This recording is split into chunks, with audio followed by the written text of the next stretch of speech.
Welcome back to the Knick-Knack Review. Today we're looking at Loki Episode 5. Let's get started. So the last thing we saw was Loki getting pruned, and he gets transported to this wasteland of some sort that Ravonda actually calls the Void. When he wakes up, he sees four other Lokis standing above him. You got one who's an older version of Loki. You got two who kind of looks like a Loki and a Thor combination since he has a hammer, which I thought was pretty cool. Then you got another Loki who's basically young Loki. And then you got this guy. Yeah. He's an alligator Loki. So, Loki? Loki? No. Loki? Maybe we should call him Al. Can we call you Al? Or maybe just Din? Or how about Laddie?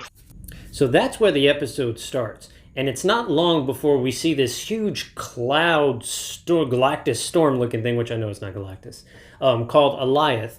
And it basically feeds off the energies of everything that is transported to the Void. And that's actually pulled right out of the comic books. And he looks a little bit different, but they stayed really faithful to this character, which I never thought it would actually come to life. And I think that's quite amazing. So this episode basically explains that, like I said before, when Loki got pruned, he was transported to a different world or even a different realm of reality. And they basically were telling us that when things get pruned, they die. They get destroyed. Even the TVA agents believe that.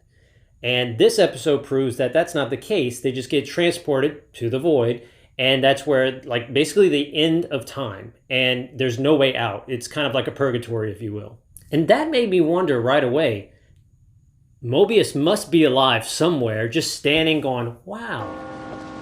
Wow. Now, one thing I liked about this episode, amongst a few other things, was the older or future Loki was in the comic book accurate costume. And that just blew my mind because I never, ever thought we would see that in the MCU. And the actor who played him, I can't recall his name, but he was great. He was a perfect choice for an older Loki. And my preference, I would love to see that Loki in a movie against either the Avengers or Thor. I mean, that was Loki incarnate. Tom Hiddleston, you're great.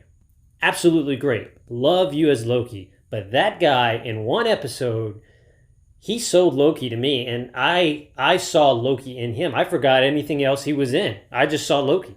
Now, one thing he said, that Loki, was he brought forth a theory that I had seen on the internet, and I kind of even thought so too because it didn't make sense. When Loki, our Loki, MCU Loki, died at the hands of Thanos, spoiler warning in case you haven't seen that yet, but if you haven't, what the heck are you doing here?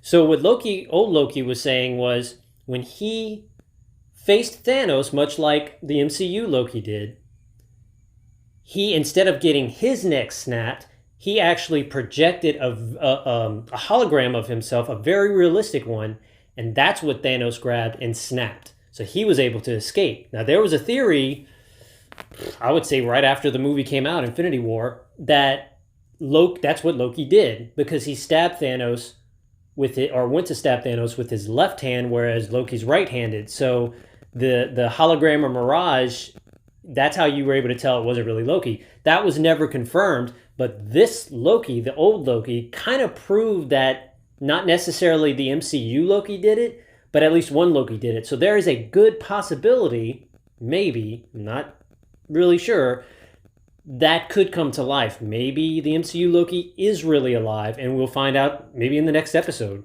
So back at the TVA, Sylvie is trying to get all the information she can out of Ravonda and Miss Minutes and trying to figure out what happened to Loki.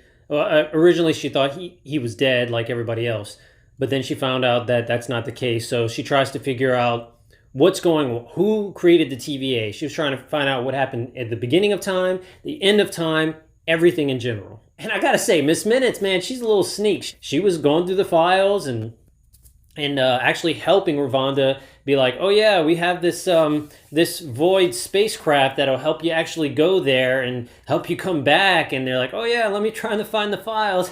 Ooh, where could that be?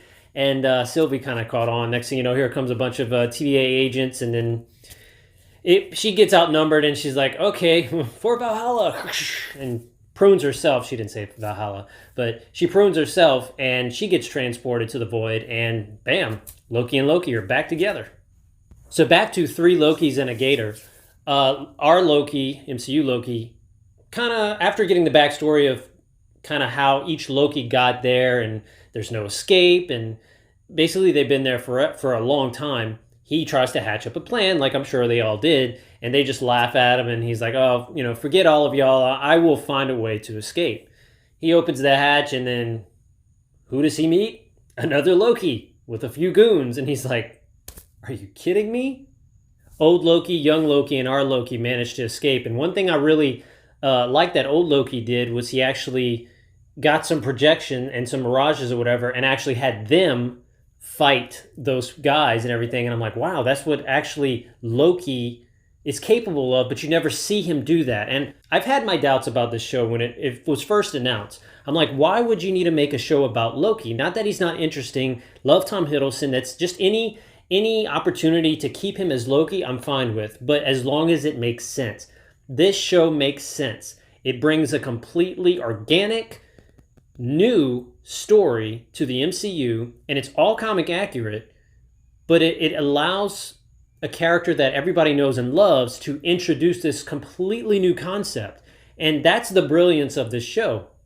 Each episode gets better and better. Whether it introduces someone new, or it just introduces a new concept, or it dives deeper into the mythos of the Timekeepers, the TVA in general, just the concept of time. And it's really accurate to the comic books, maybe a few tweaks here and there, but in general, I think it was a really brilliant idea to take this kind of story and throw Loki in the middle of it.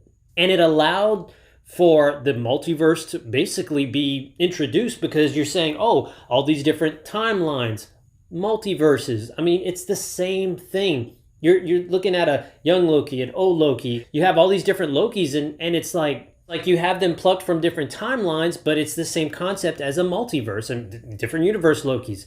And I thought that was, I think it's absolutely brilliant.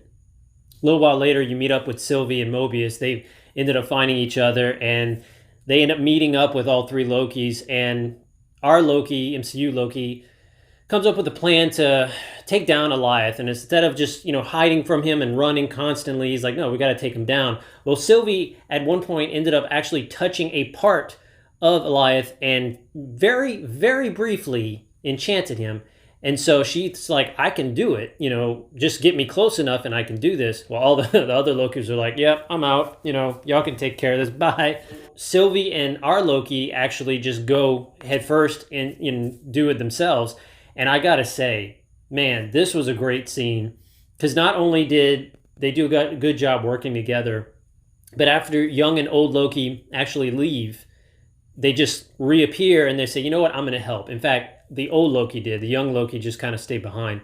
But old Loki was like, you know what, I'm going to help you. And this is where you got to see the old Loki's power really shine. He recreates Asgard, so Alioth comes and tries to destroy it and everything. It's just a big distraction.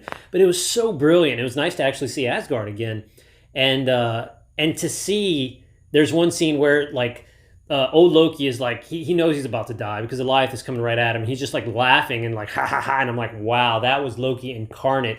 It was just a beautiful scene. And it was, it kind of sucked that you got to see this literal comic book accurate Loki die so quickly. But at the same time, it was like, yeah, I mean, it was kind of like, you kind of figured that was going to happen. But at the same time, it was like, dang it. So old Loki makes the ultimate sacrifice and allows Sylvie to enchant, and Loki actually, to enchant Alioth and take him down. And all of a sudden, once he gets enchanted, it opens like this portal, if you will, or an opening comes out, and then you see this castle-like structure, and they're like, well, that's where we got to go. And it's like, on to the next level. Here's the big boss's castle, like Bowser's castle, here we go. So it's like, oh my gosh, who could that be? And I've heard all kinds of theories of who it could be, and all the way from like Doctor Doom, and I'm like, oh God, come on. Doctor Doom is not at the end of time. He's in Latveria. Unless it opened a portal to Latveria from the end of time, I don't think so. And that's where the episode ends. This show constantly gives us answers, but then immediately gives us more questions. And that about does it for that episode. I thought it was great. Again, it ends on a cliffhanger, just like all the other ones. And I can't wait for the next one, man. This is going to wrap it up. And whew, I'm kind of predicting King the Conqueror, whether he shows up in the flesh or he shows up just by word of mouth. I'd be surprised if Kang is not mentioned or seen in any capacity. I'd be really surprised. I'll be honest, I'd be very disappointed if it's just a regular Loki in a castle and Loki has to fight Loki with Loki on his side. It would be interesting, but I kind of just want more from it. It won't ruin the show for me, but at the same time, the expectations are here, and it would kind of be here for me if that happened. But I guess we'll have to find out next week. Well, that about does it for me, guys. Let me know in the comments below what you thought of this episode. And again, give me your theories on what you think is going to happen. Who's in that castle? I didn't even watch the trailer for the next episode, so I have no idea what's going to happen.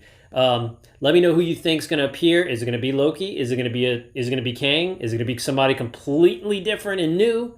Who knows? Let me know in the comments below. While you're there, don't forget to, well, you know what to do. As always, I am Clint the Knickknack, and I will see you on the next one.